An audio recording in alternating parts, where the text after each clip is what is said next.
Welkom by die Ligpunt Kerk podcast. As Ligpunt Gemeente is dit ons begeerte om God te verheerlik deur disippels te wees wat disippels maak en 'n kerk te wees wat kerke plant. Geniet hierdie week se preek.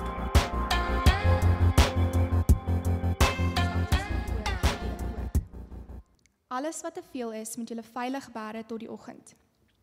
Hulle het dit weggesit tot die oggend soos Moses beveel het. Dit het nie gestink nie en daar was nie maaiers nie. Moses het gesê: "Eer dit vandag, want vandag is 'n Sabbat ter ere van die Here. Vandag sal julle dit nie in die veld kry nie. Vir 6 dae moet julle dit bymekaar maak, maar op die 7de dag, op 'n Sabbat, sal daar nie wees nie." Op die 7de dag het van die mense uitgegaan om bymekaar te maak. Maar hulle het niks gekry nie. Die Here sê toe vir Moses: "Hoe lank gaan julle weier om my gebooie en wette na te kom? Julle moet insien dat die Here vir julle die Sabbat gegee het. Daarom gee hy op die 6de dag 2 dae se brood. Elkeen moet bly waar hy is. Niemand mag op die 7de dag sy blyplek verlaat nie." Die volk het toe op die 7de dag gerus. Die huis van Israel het dit man genoem. Dit was wit soos koriandersaad en dit het geproe soos soet gebak met heuning. Moses het gesê: "Dit is wat die Here beveel het. 'n volle omer daarvan moet bewaar word vir julle nageslagte, sodat hulle die brood kan sien waarmee ek julle in die woestyn gevoed het, toe ek julle uit Egipte land uitgelei het." Daarom het Moses vir Aaron gesê: "Neem 1 kruik, plaas 'n volle omer manna daarin en sit dit voor die Here neer om te bewaar vir julle nageslagte." Soos die Here Moses beveel het Aaron dit toe later voor die getuienis geplaas vir bewaring. Die Israeliete het die manna 40 jaar lank geëet, totdat hulle by bewoonde land gekom het. Die manna het hulle geëet, totdat hulle by die grens van die land Kanaan aangekom het. 'n omer is 1/10 van 'n eva. Dit is God se woord. Vriende, goeiemôre en baie welkom van my kant af ook. Dit is 'n groot voorreg om op so 'n oggend hier te kan wees en te kan aanskou hoe iemand dit wat die Here in hulle lewe gedoen het met ons kom deel. Wat 'n wonderlike voorreg van iemand wat God se goedheid raak gesien het in sy seun Jesus en in gehoorsaamheid opgetree het. God genoeg vertrou het om hom te gehoorsaam. Dis so 'n wonderlike prentjie en dit is eintlik die punt van vanoggend se teks ook. Israel is 'n volk wat deur die Rooi See gekom het en nou moet leer om God te gehoorsaam omdat hy goed is. Hulle moet leer om hom te vertrou omdat hy 'n goeie God is. En so ek gaan vir ons bid, ek gaan vra dat die Here ons genadig sal wees en dan gaan ek vir ons my poging gaan wees om ons te help om God te sien uit Exodus 16, God se goedheid te sien sodat ons ons vertroue in hom kan plaas en dan gehoorsaam aan hom kan wees. So ek het nou 'n paar keer gesê ek hoop dit is aan die einde van die dag duidelik hoekom ek dit sê. Vriende, kom ons bid saam en vra dat die Here ons genadig sal wees. Vader, U is 'n goeie God. U is 'n God wie se goedheid ons baie maklik kan miskyk. Ons kan so maklik ongelukkig wees oor dinge wat nie is soos wat ons dit wil hê nie. Ons is so geneig om te mor of as ons lankal as Christene is, dit te internaliseer. Ons sê dit nie, maar ons voel dit en so ons is grumpy. Vader, vergewe ons vir die kere wat ons die goedheid miskyk en help ons asseblief om U goeie onderrig in ons lewens raak te sien en te verwelkom. Vader, soos wat ons vanoggend na hierdie teksgedeelte kyk, sal U ons help om U raak te sien en te leer verstaan hoe U met ons werk, hoe U nie klaar is met ons nie. Ons mag dalk gered wees, Vader, maar U is nie klaar met ons nie. Ons is nog nie die mense wat U ons gaan maak nie. En so Vader, help ons om U te vertrou. Help ons om U hand raak te sien. Help ons om U hand raak te sien in die seën. En help ons asseblief om die mense te word wat U ons geroep het om te wees, sodat ons sout en lig vir hierdie wêreld kan wees. En sodat ons nie verbitterde mense sal wees op die einde van die dag nie, maar mense wat met groot vreugde lewe, omdat ons die verlosser van die heelal, die verlosser en die onderhouer van die heelal ken en sy liefde ken tasbaar in ons lewens. En ons vra dit in Jesus se wonderlike naam. Amen.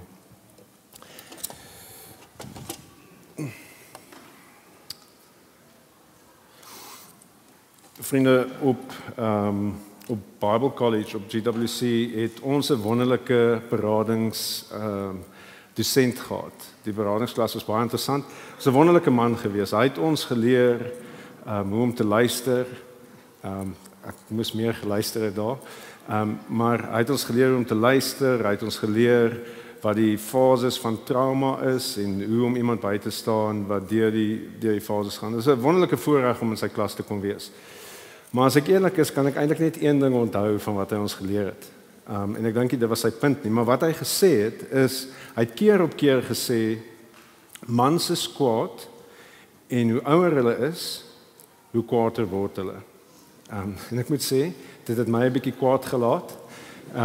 En is 'n goeie ding, ek was nie so oud soos wat ek nou is nie, anders was ek seker nog kwaader.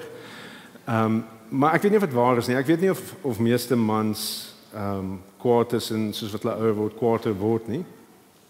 En ek kan ook nie onthou dat die dosent vir ons enige oplossing gegee het vir die probleem van mans wat die geneigtheid het om grumpy te wees nie. En ek weet nie of dit waar is nie. Ek weet nie of alle mans grumpy word nie, of meeste mans grumpy word nie. Maar ek weet ten minste die stereotype bestaan vir 'n rede. Daar's 'n rede hoekom daar fliek is grumpy old men. En so dit is ook interessant dat ons as ouderlinge het in die week by mekaar gekom om vir mekaar te bid en daar was 'n bietjie van 'n tema gewees dat ons vir mekaar gebid het dat ons nie die ou man sal inlaat nie. Dat ons nie sal toelaat dat hierdie frustrasie 'n deel van ons menswees word nie. En so daar's 'n mate van waarheid in dat mans die geneigtheid het om gefrustreerd te raak soos wat hulle ouer word. En as ek eerlik moet wees, dink ek nie net dit is mans nie. Dit is makliker vir my om te sê mans is grumpy, maar ek dink as ek eerlik is dat het almal van ons die potensiaal om gefrustreerd en verbitterd en grumpy te word soos wat ons ouer word. En so die vraag wat ons wil antwoord is nie hoekom word mans grumpy nie. Die vraag wat ons wil antwoord is hoekom raak ons almal so gefrustreerd? Hoekom het ons almal die potensiaal om kwaad te wees soos wat ons ouer word? Nou ek dink ons almal is bewus daarvan, daar is soos wat mense ouer word, is daar hormonale veranderinge wat plaasvind wat seker 'n rol speel, onsekerheid. Daar's 'n leeftyd van potensiële onopgeloste emosionele bagasie wat ons saamdra, wat 'n rol speel in ons gemoed. Maar ek dink baie van ons frustrasie gaan gepaard met die feit dat die lewe is net nie soos wat ons gedink het dit gaan wees nie. Dit is net nie so maklik nie. Dit werk net nie uit soos wat ons gehoop het nie. Ons weet nie eens waarvoor ons gehoop het nie, maar ons weet is nie soos wat die lewe is nie soos wat ons graag wil hê dit moet wees nie. Ons raak gefrustreerd met onsself en ons raak gefrustreerd met die wêreld rondom ons. Dinge is nie soos wat ons wou gehad het dit moet wees nie. En as ons kyk na Exodus 16, dan sien ons Israel is kwaad. Israel is baie kwaad. Hulle is verlos uit slawerny uit, maar die lewe is nog steeds nie soos wat hulle gehoop het nie. En ek dink ons kan simpatie met hulle hê. Ek dink ons kan simpatie hê met hulle. Hulle was vir 470 jaar lank slawe in Egipte. Hulle het 10 plaae gesien. Hulle het weggehardloop vir die Egiptiese soldate wat hulle gejaag het tot by die Rooi See. Hulle het deur die Rooi See droogvoets geloop en hulle het 'n wonderbaarlike verlossing aanskou, soos wat God die water oor die Egiptenare gebring het in hulle stryd waar ons net daar vir eens en vir altyd uitgewis het. Hulle het 'n wonderlike verlossing aanskou en tog is die lewe nog steeds nie soos wat hulle dit wil hê nie. Watter tipe verlossing is dit waar die lewe in sekere opsigte beter is, maar in ander opsigte weer moeiliker is? Vandag se teks help ons om te verstaan dat God se verlossing nie net 'n verlossing is wat ons van buite af red nie. Dis 'n verlossing wat ons van binne af ook red. God is nie klaar met ons die dag wat hy ons gered het nie. God red ons nie net van Egipte nie, wat buite ons is, die bedreiging buite ons nie. Hy red ons van dit wat van Egipte binne in ons oor is. Hy verlos ons van die gebrokenheid wat ons binne in ons beleef, as gevolg van die feit dat ons slawe tot ons eie sonde was. En so Israel het 'n innerlike transformasie nodig om die mense te word wat God hulle geroep het om te wees. Hulle het nodig om God te leer ken vir wie hy is, hulle verlosser en hulle onderhouer, sodat hulle hom genoeg kan vertrou om hom te gehoorsaam, sodat hulle soos hy kan word. Wanneer hulle hom vertrou en gehoorsaam, word Israel soos hulle God. En God is natuurlik besig met ons ook.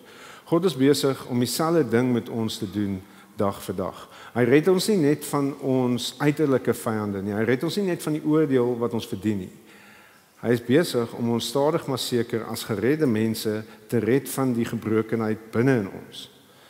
En ons het nodig om te leer om hom te vertrou, genoeg te vertrou om gehoorsaam te wees, sodat ons die mense kan word wie hy ons geroep het om te wees. Ons word nie net gered en dan is ons in die beloofde land nie. Ons word gered en gaan 'n pad moet stap agter Jesus aan deur die wildernis totdat ons by die beloofde land kom waar ons die mense gaan wees wat God ons geroep het om te wees. Innerlike transformasie is wat ons nodig het om nie grumpy old people te wees nie of te word nie. Nou daar's hoop vir ons almal in Eksodus 16, want God se verlossing is nie net vir die bedreigings buite ons nie, dis ook vir die bedreigings binne ons. God verlos ons deur ons innerlik te transformeer, deur ons te leer om gehoorsaam te wees aan hom. En so net vinnig vir die van ons wat ek kan ook nie onthou eers wanneer ons die eerste helfte van Eksodus gedoen het nie, of die eerste 15,5 of 14,5 hoofstukke gedoen het nie. En so net vir die agtergrond. Eksodus begin met die mense wat die Godse mense Israel wat vir 470 jaar gebuk gaan onder slawerny in Egipte. Hulle roep uit na God toe. God red hulle. Hulle gaan deur die Rooi See en hulle kom in die wildernis en hulle is verlos van hulle vyand. En dan in die eerste helfte van hoofstuk 15 sien ons hoe hulle vir die eerste keer saam God se lof besing. Hulle sing hierdie wonderlike lied en hulle prys God vir wie hy is en vir die wonderlike verlossing wat hulle beleef het. Maar dan in die tweede helfte van hoofstuk 15 waar ons laasweek was, sien ons dat hulle van die Rooi See af in die woestyn instap vir 3 dae en dan vir 3 dae nie water het nie.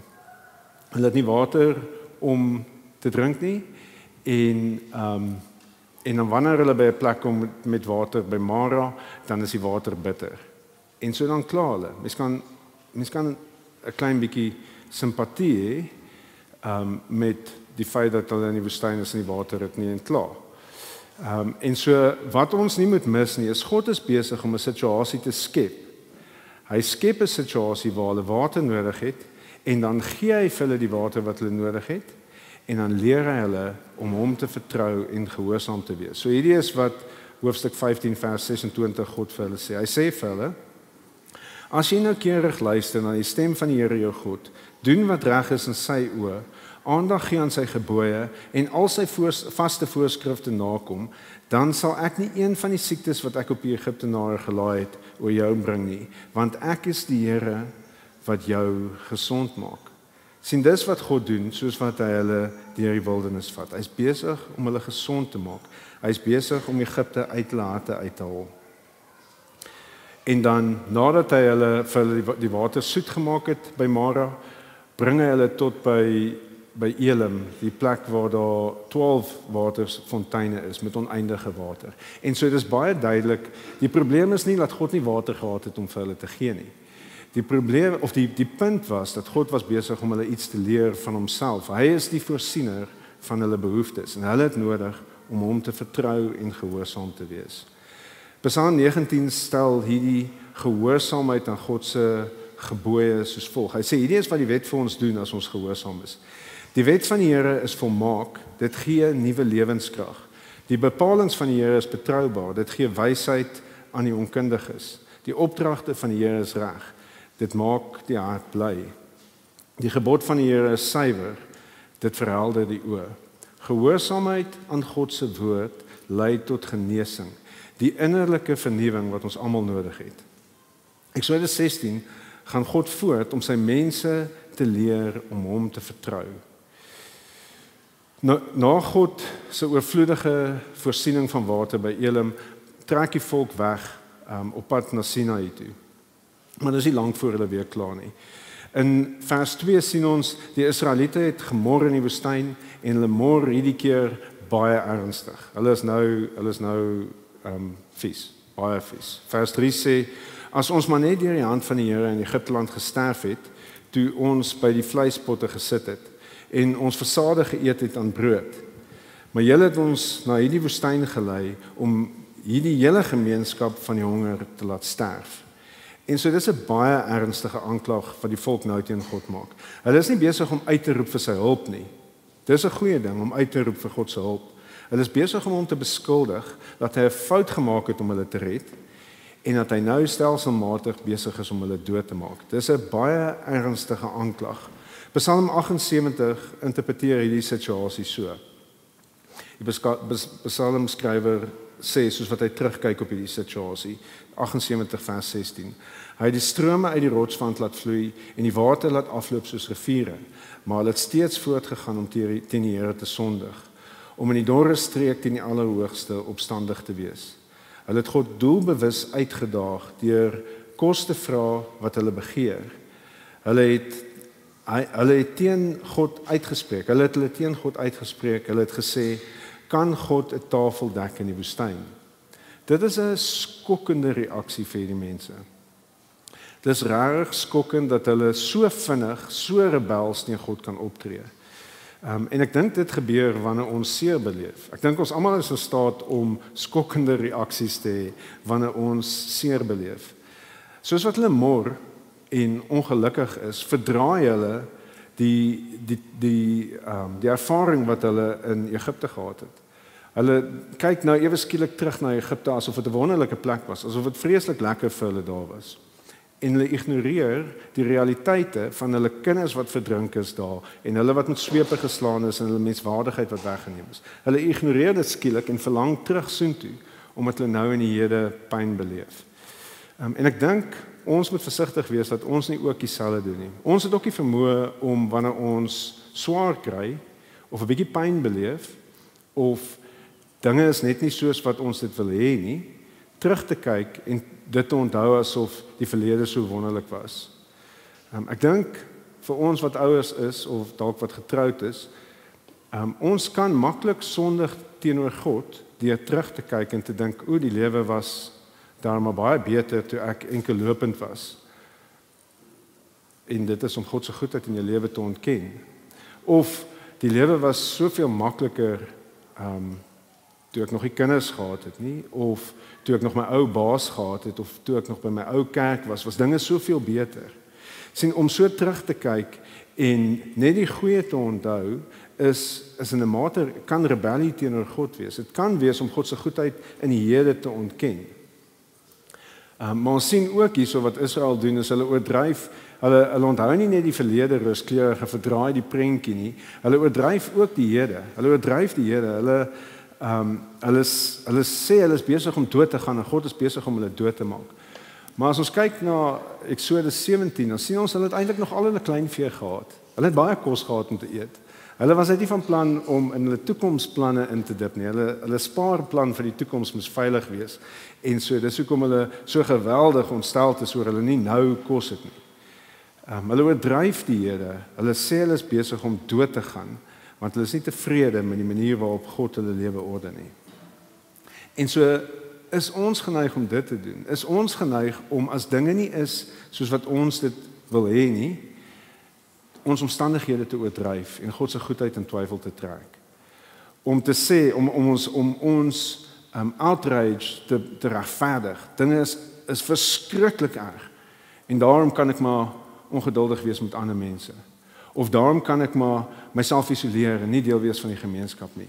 Is ons geneig om dieselfde te doen? Doen ons dieselfde? Oordreig ons die pyn wat ons in hede beleef om ons onregverdige optrede of ons rebellie teenoor God te regverdig? Ek verstaan baie goed wat Israel hierdeur gegaan het. My hart verstaan wat pyn aan my doen en aan my vermoë om redelik te wees en God op sy troon te hou. Israel gaan nie heeltemal te ver. Hulle gemor is 'n rebellie teen God. Hulle is honger en hulle is onseker, maar in steede daarvan om na God toe te draai en te vra vir hulp, beskuldig hulle hom. Hulle maak asof hy 'n moordenaar is. En dit is baie ernstig en dit is baie skokkend. Dit is 'n rebellie teen God en dit is iets waarvoor hulle gestraf moet word. Maar as dit nou skokkend is wat Israel hierso doen, is God se optrede nie meer skokkend nie. Is dit wat God doen nie meer skokkend nie? Die manier waarop God reageer in vers 4. Soos wat hulle hom beskuldig as 'n moordenaar, sê hy in vers 4, kyk, ek gaan vir julle brood uit die hemel laat neerreën. Wat 'n wonderlike, genadige reaksie op 'n rebelse mense. Die volk beskuldig God en God reageer in genade. Hulle verdien oordeel en God gee vir hulle iets wat hulle kan sien, tasbaar. Ontbloot God homself aan hulle sodat hulle kan sien hoe genadig hierdie God is wat vir hulle voorsien. God ken ons menslike beperkings. Hy weet ons sukkel partykeer emosioneel en hy's besig om hulle te leer dat hy verstaan en hy's nog steeds 'n liefdevolle, genadige Vader. Hy's lief vir sy kinders, selfs al tree hulle partykeer in rebellie op. In vers 6 sê hy vir hulle: "Vanaand sal julle weet dat ek die Here is wat julle uit Egipte land uitgelei het." So God is besig om hulle te leer sodat hulle kan weet wie hy is. Die kos wat neerreën is 'n prentjie van genade en God is besig om homself te openbaar aan hulle. Weer in vers 12 sê God: "Laatmiddag sal julle vleis eet en in die oggend sal julle versadig wees van brood. Dan sal julle weet dat ek, die Here, julle God is." Hulle is in hierdie situasie, daar's 'n mate van ongerief sodat hulle kan weet dat hy hulle God is. Die God wat voorsien, die God wat hulle gered het en die God wat voorsien is hulle God. Keer op keer in die teks sê die teks, God het gehoor dat hulle gemor het. Hy het gehoor dat hulle gemor het. Hy het gehoor dat hulle gemor het. En die punt is, hy is hulle God. Hy gee om, hy luister. Hy is genadig. Hy gee nie vir hulle wat hulle verdien nie. Hy gee vir hulle wat hulle kinders nodig het, wat sy kinders nodig het, want hy's 'n liefdevolle, genadige God. Hulle het nodig om die les te leer. Hulle het nodig om te leer dat kos val nooit net uit die lug uit nie. Nooit nie. Net soos wat ons as kinders geleer is, geld groei nie aan bome nie. Net so val geen kos uit die lug uit nie. Iemand moet die kos voorsien. Iemand moet die kos vir ons afgooi. En dis natuurlik waar vir ons ook. Ons het ook die geneigtheid om blind te wees baie kere vir God se voorsiening. En dan leer hy ons. Ons mis baie keer die heerlikheid van die Here omdat ons nie God se voorsiening in ons lewens raak sien nie. Vers 7 sê dat die heerlikheid van die Here word aanskou soos wat hulle die kos ontvang, aanskou hulle die heerlikheid van die Here. En ons is baie geneig om ons eie ywer raak te sien. Ons sien hoe ons gewerk het vir geld om kos te kan koop en ons sien hoe ons die kos voorberei het. Ons sien ons eie rol in dit. Maar ons sukkel om God se goedheid raak te sien in dit.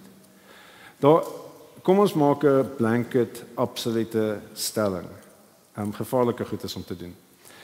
Maar hierdie is 'n waar absolute stelling. Daar is nie 'n enkele happie kos wat enige een van ons geëet het wat God nie vir ons voorsien het nie. Nie een van ons het gisterand aandete gehad wat God nie aan ons voorsien het nie. Nie een van ons het vanoggend ontbyt gehad wat God nie aan ons voorsien het nie. Soos wat ons vanmiddag, as ons die voorreg het om kos te geniet vanmiddag, dan aanskou ons, as ons die oë van geloof het, aanskou ons God se heerlikheid soos wat hy voorsien vir sy mense. Maar kos is net 'n teaching aid. Kos is nie die punt nie. Kos is net 'n teaching aid en ek gebruik doelbewus die Engelse woord teaching aid want onderrigstelsel werk nie so lekker nie. So die punt is God is besig om ons iets te leer. Hy gebruik 'n teaching aid en in hierdie situasie is kos die teaching aid.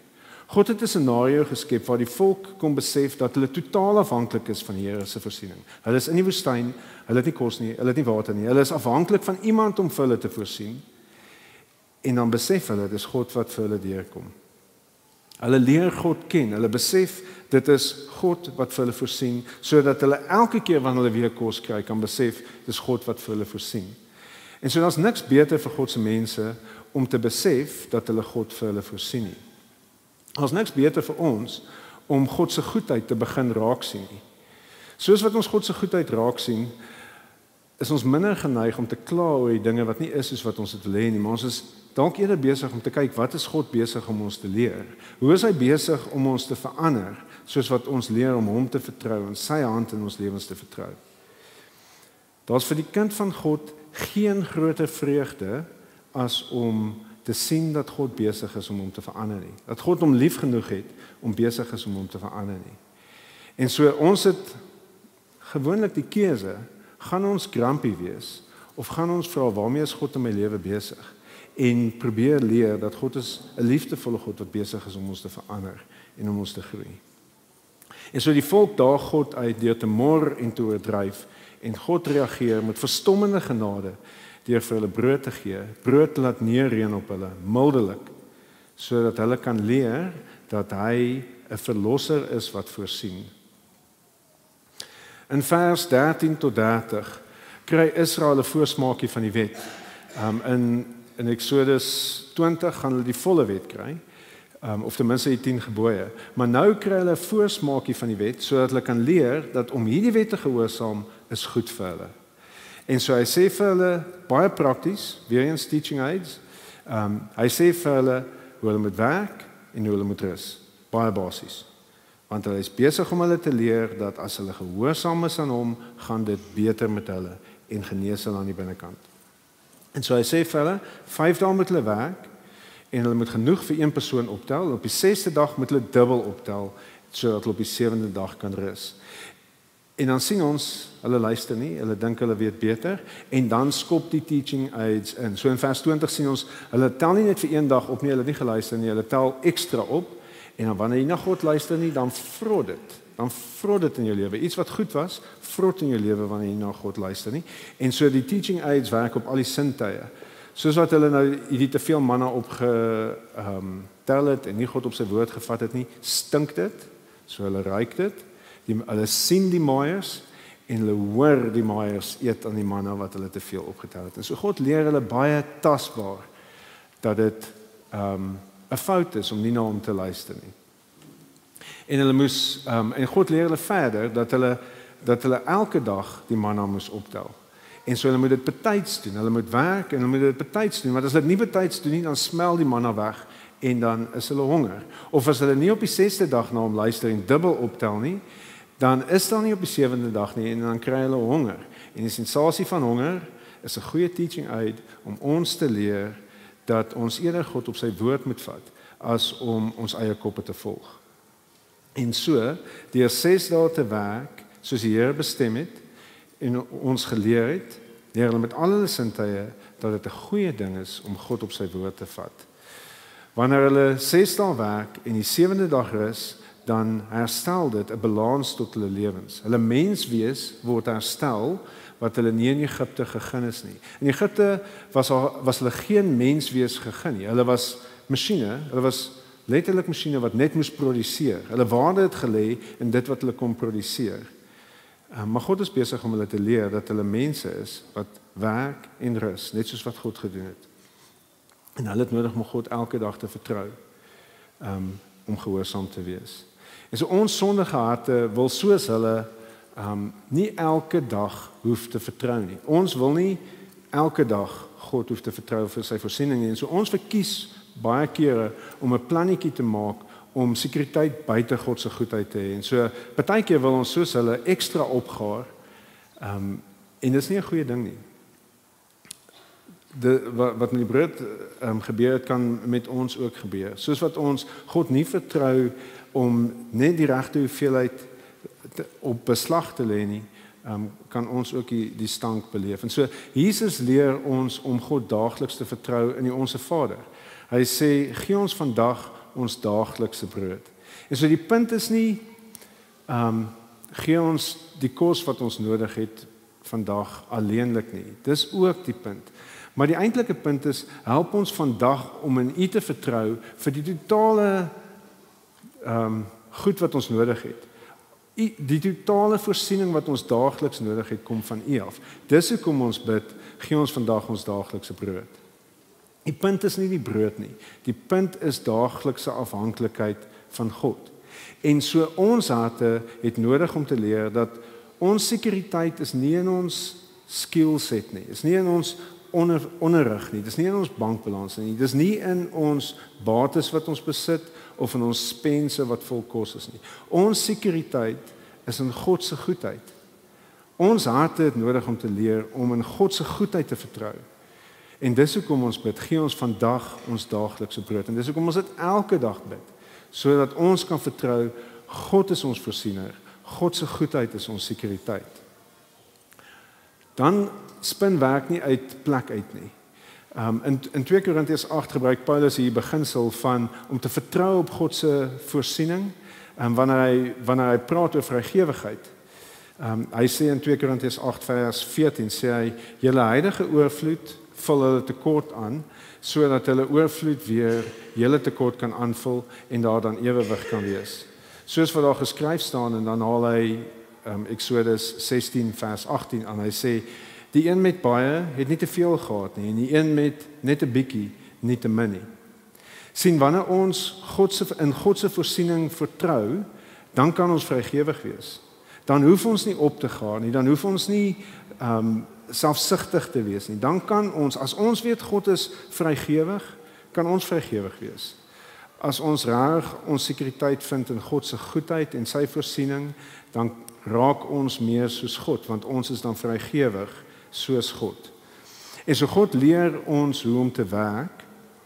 Hy leer ons baie prakties hoe om te werk, en hy leer hulle hoe om die wet te onderhou deur vir hulle te wys dat dit goed is om hom op sy woord te vat, as ons dink oor hoe om te werk. Ons gaan nou, God leer ons hoe om te werk, en hy leer ons ook hoe om te rus, en ons gaan vinnig kyk na rus, maar ons gaan nie alles sê wat daar gesê kan word oor rus nie. Ons het definitief nie alles gesê wat die Bybel sê oor werk nie, en hoe ons veronderstel is om te werk, en wat 'n voorreg het is om te werk nie. Ons het net gekyk na werk in afhanklikheid van God se goedheid en in gehoorsaamheid.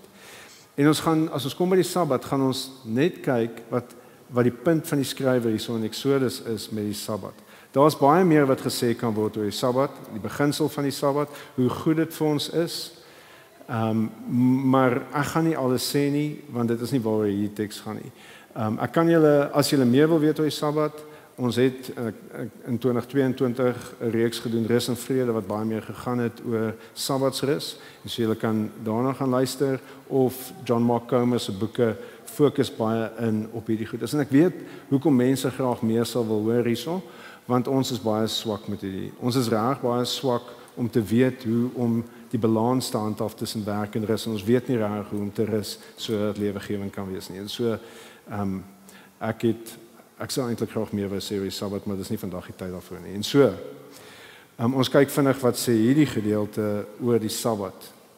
Vers 29 sê dat God vir hulle die Sabbat as 'n geskenk gegee het. En so dis die eerste ding wat ons net moet besef van die Sabbat. Die Sabbat is 'n geskenk. Neem dit in. Die Sabbat is 'n geskenk. Dis nie 'n taak nie. Dis nie iets wat ons met meriete kan afhandel nie. Die Sabbat is nie iets waaraan ons kan presteer nie en dan beter as ander kan wees nie. Die Sabbat is 'n geskenk wat God se mense van God af ontvang omdat hulle hom vertrou. Ons kan rus, ons kan stop en rus omdat ons God vertrou. Ons hoef nie die wêreld te beheer nie. God beheer die wêreld. En ons hoef nie elke lewende sekonde alles onder beheer te hê nie, want God het alles onder beheer. En omdat God alles onder beheer het, kan ons rus. Hy voorsien en so ons kan rus. En vers 23 sê die Sabbat is heilig. En wat dit beteken is die Sabbat bring vir God eer. Wanneer ons God genoeg vertrou om te rus, te stop, te rus, God te geniet, sy goedheid te geniet, wanneer ons dit doen, dan bring ons lewens vir God eer. En so, dit is hoekom die Sabbatsbeginsel vir ons ingestel is. Dis 'n geskenk wat God vir ons gee, omdat hy lief is vir ons. En is ook iets wat, soos wat ons dit beoefen, ons lewens beter is, en daarom gaan daar glorie aan God. Soos wat mense inkyk op ons lewens, en hulle sien, daai mense rus. Hoe kry hulle dit reg om nie so geskarrelde lewens te hê soos die res van ons nie? Dan is dit 'n getuienis dat ons vertrou in 'n goeie God wat vir ons voorsien, en daarom skarrel ons nie soos die res van die wêreld nie. Om 6 dae te werk en die 7de dag te rus is 'n geskenk vir ons, en dit bring glorie aan God. En so ek wil net, daar's soveel wat mense hieroor kan sê. Ek gaan een vinnige puntjie maak oor net die definisie van werk as dit kom by rus. Ek dink dit is baie belangrik vir ons. Ons is so gekondisioneer om wanneer ons werk hoor te dink dit waarvoor ons betaal word. En so 6 dae moet ons werk om betaal te word en die 7de dag moet ons nie werk om betaal te word nie. Dis nie wat hierdie sê nie. Alle werk is werk. En so hulle is geroep om op die 6de dag voorbereiding te tref sodat hulle op die 7de dag kon rus. Almal van hulle moes ietsie doen sodat hulle een dag niks werk kon doen nie. En wat ek daarmee bedoel is almal van ons moet as ons die geskenk van Sabbat wil ontvang en God wil verheerlik met ons lewens in hierdie area van ons lewens, het ons nodig om as gesinne saam te werk sodat niemand hoef hulle self dood te werk op 'n Sondag nie. En so as dit beteken, ek weet nie hoe dit vir jou in jou huishouding lyk nie, maar as dit beteken dat jy dubbel moet braai op Saterdag sodat jy nie Sondag hoef te werk of niemand Sondag hoef te werk nie, dan is dit 'n wonderlike ding. En as dit beteken die huis gaan onnet lyk op Sondag, want ons gaan nie vandag werk nie, dan is dit 'n wonderlike ding. Dan lyk ons anderster, want ons vertrou in God se goedheid en ons vertrou sy manier en ons werk 6 dae 'n week en ons rus op die 7de dag. En so, ons stop van die gejaag van die lewe. Ons rus, ons geniet God se goedheid en ons aanbid hom want hy is ons lofwaardig. Omdat hy die een is wat vir ons voorsien. Hy versorg ons en hy voorsien vir ons. In vers 31 tot 36 sien ons dat God die volk verder geleer het deur hulle langtermyn te onderrig. So hier is weer opvallende teaching aid. So dag 1 tot 5 raak die manna vrot. As jy te veel optel, dag 6 raak die manna nie vrot nie. So jy kan dit hou vir die 7de dag. En hierso, soos wat God nog ietsie vir hulle leer, word die manna vir 40 jaar nie vrot nie. Hulle sit die manna in 'n botteltjie en die manna raak vir 40 jaar nie vrot nie. Want wat het hulle nodig om te leer vir 40 jaar? Die generasies wat kom het nodig om te leer God voorsien vir sy mense. God voorsien vir sy mense. Hy voorsien vir ons. Ons hoef nie bang te wees nie. Ons gaan ongerief beleef. Dinge gaan nie altyd wees soos wat ons dit wil hê nie. Maar soos wat ons kyk na die botteltjie manna, is ons besig om onsself te herinner en ons kinders te leer dat die Here voorsien. Ons hoef nie desperaat te wees nie. Ons het 'n God wat ons gered het en ons het 'n God wat vir ons voorsien. En so, hoe doen ons dit? Hoe leer ons kinders? Ek weet wat ons doen. Ons leer ons kinders dat hulle op hulle self moet staatmaak en dit is nie noodwendig 'n slegte ding nie. Ons wil almal verantwoordelikheid hê. God roep ons tot 'n verantwoordelikheidsin. Maar ek dink ons leer hulle baie keer in ons kultuur te ver. Ons leer hulle om masjiene te wees wat kan werk. Om verantwoordelikheid op te neem en 'n rol te speel in die samelewing, alles goeie dinge. Maar ons kan nie van hulle masjiene maak nie. Ons het nodig om hulle ook te leer dat God vir ons voorsien, soos wat ons deur ons dag gaan. En so 'n goeie begin wat ek dink meeste van ons huishoudings doen is ons sê vir God vir ons kinders, dankie vir die kos, dankie vir u voorsiening. En so dis 'n baie goeie begin vir hulle om te leer dat God die een is wat vir ons voorsien. Maar daar's soveel meer wat ons kan doen. En ek dink waar ons baie keer 'n fout maak. Ek dink ons het nodig om hulle te leer dat God in alle areas vir ons voorsien. En so is dalk nie my plek nie want ek het 'n lekker werk. Maar ek dink baie van ons is geneig om te kla by die werk vir ons by die huis oor ons werk by ons kinders. En dit bring 'n negatiewe konnotasie. Ek dink ons kan beter doen deur vir ons kinders te sê dinge is miskien nie soos wat ek dit wil hê nie, maar dank die Vader ons het werk. Kyk hoe voorsien God vir ons deur werk. Kyk hoe voorsien God vir ons in al hierdie areas. Kyk hoe voorsien hy vir ons 'n skool waar ons kan leer. Kyk hoe voorsien God vir ons 'n huis waar ons kan bly. Nie die dak lek alweer nie. Want dis wat of die geite moet alweer vervang word nie, is by ons op hierdie stadium die probleem. Dankie dat God vir ons 'n dak oor ons koppe voorsien het. Ons is nog nie in die beloofde land nie, hierdie is nie ons tuiste nie. Ons gaan nog leer. Ons gaan dag en 'n dag wees wat die dak nie meer gaan lek nie, maar dis nie nou nie. Ons het nou nodig om God se goedheid raak te sien. Ons het nodig om God se goedheid raak te sien in die skool, in die maatjies, in ons huis, in ons kar, in ons familie, in ons kerk. Ons het nodig om ons kinders te leer dat God al hierdie goeie geskenke vir ons voorsien. Ons het nodig om 'n dankbare hart by ons kinders te kweek. En by ons, sodat ons God se goedheid kan raak sien. Hierdie mag dalk weird wees, maar probeer dit dalk. As jy met jou kinders in die spar is en jy koop die kos en jy ontvang die kos, sê vir jou kinders, wie sou kon dink dis hoe God vir ons sal voorsien? Of as hy 60 ou by die hek toet en jy is eintlik geïrriteerd omdat hy toet en nie meer die klokkie lui nie.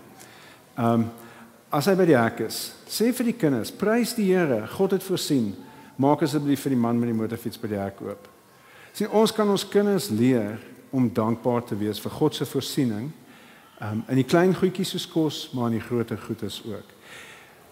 En dit is hoe God ons leer, soos wat ons sien hoe hy vir ons voorsien, leer hy ons om hom te vertrou en leer hy ons om gehoorsaam te wees aan die dinge waartoe hy ons roep, om gehoorsaam te wees, om te werk op sy manier en te rus op sy manier.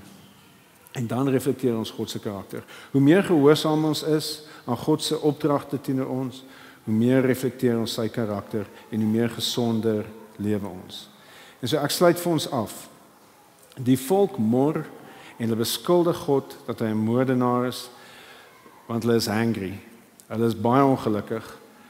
En dan reageer God met genade. Hy reageer met genade deur brood uit die hemel op hulle te laat neerdal. Die brood uit die hemel is kos, maar dit is veel meer as dit. Dit is kos wat hulle geestelik voed, as hulle die vermoë het om die God agter die kos raak te sien. As hulle die vermoë het om te sien dat God voorsien deur die kos wat hy vir hulle gee. Dis net 'n prentjie, dis net 'n teaching aid van die God wat agter die kos staan en vir hulle alles gee wat hulle nodig het. In Johannes 6 voorsien Jesus vir 5000 mense van brood en visse. En dan wil hulle hom met geweld koning maak. Hulle wil Jesus moet nou hulle koning wees, want dan hoef hulle nooit weer te bekommer oor kos nie. En dan sê Jesus, nee, julle verstaan verkeerd, dit gaan nie oor die kos nie. Die kos is net 'n prentjie van die een wat agter dit staan. Hy sê in Johannes 6 vers 48, ek is die brood van die lewe. Julle vaders het in die woestyn die manna geëet en nogtans gesterf. Maar die brood wat uit die hemel neerdal, sodat iemand daarvan kan eet en nie sterf nie, is dit. Ek is die lewende brood wat uit die hemel neergedaal het. As iemand van hierdie brood eet, sal hy vir ewig lewe. En die brood wat ek sal gee, is my liggaam wat ek gee vir die lewe van die wêreld. En so, wat is die brood? Wat is die brood wat uit die hemel uit neerdal? Dit is Jesus. Jesus is God se voorsiening vir ons. Jesus is die ene wat ons ware lewe gee. Soos wat sy liggaam gebreek word, soos wat hy aan die kruis in ons plek sterwe. So in die eerste instansie het Jesus aan die kruis gesterwe vir Israel. God het nie vir Israel gestraf in daai oomblik wat hulle teen hom gerebelleer het nie. Hoekom nie? Want Jesus het op die kruis die straf gevat wat Israel verdien het. Sy liggaam is gebreek sodat hulle God se kinders kan wees, sodat God in liefde teenoor Israel kan optree. Dis wat Jesus vir hulle gedoen het. En Jesus doen presies dieselfde vir ons. Soos wat ons ongehoorsaam is teenoor God, of soos wat ons ongeduldig is, of soos wat ons ondankbaar is teenoor God, kan God ons regmatiglik straf, want ons verdraai die prentjie van wie hy is. Maar as ons na Jesus kyk, dan sien ons, God het vir ons voorsiening gemaak. Hy het vir ons verlossing gebring. Hy het vir ons verlossing gebring in sy seun, deur sy seun wat sy lewe vir ons neergelê het. En hy het voorsien vir ons, en hy sal aanhou om vir ons te voorsien, deur sy seun wat koning is oor hierdie wêreld, en vir ons gee wat ons nodig het. En so ons kan met vrede in ons harte gehoorsaam wees, want God is goed. God voorsien vir ons, en hy is besig om ons stadig maar seker te leer, om aan hom gehoorsaam te wees. Kom ons bid saam. Vader, ons dankie dat U 'n God is wat ons nie los waar ons onsself bevind nie. U red ons nie net van ons vyande nie. U red ons nie net van ons eie sondige begeertes en die oordeel wat ons verdien nie. U red ons ook van dit wat binne ons aan die gang is, wat besig is om te verbitter, en as U nie besig is om ons daarvan te verlos nie, wat besig is om grumpy te word. Vader, help ons asseblief om met oë van geloof na die wêreld te kyk, om U goedheid raak te sien, om te besef wat U besig is om ons te leer. Wat ook al die teaching aids is wat U vir ons gee, Vader, in vandag en in hierdie week, Help ons om dit raak te sien. Help ons om die goedheid raak te sien en om in geloof en bekering te reageer. Help ons om gehoorsaam aan U te wees, Vader. En help ons om, soos wat ons gehoorsaam is, nuwe lewe te beleef. Nuwe helderheid van hart en helderheid van gesig en helderheid van menswees. Vader, ons is 'n mense wat hoop het, want U is 'n God wat goed is. En U is besig om ons te transformeer en U is besig om ons meer soos U seun te maak. En ons prys U daarvoor. En ons dank U dat U genadig is met ons. Ons vra dit alles in Jesus se naam. Amen. Vir meer inligting oor Ligpunt Kerk, besoek gerus ons webwerf op www.ligpunt.com of kontak ons gerus by info@ligpunt.com.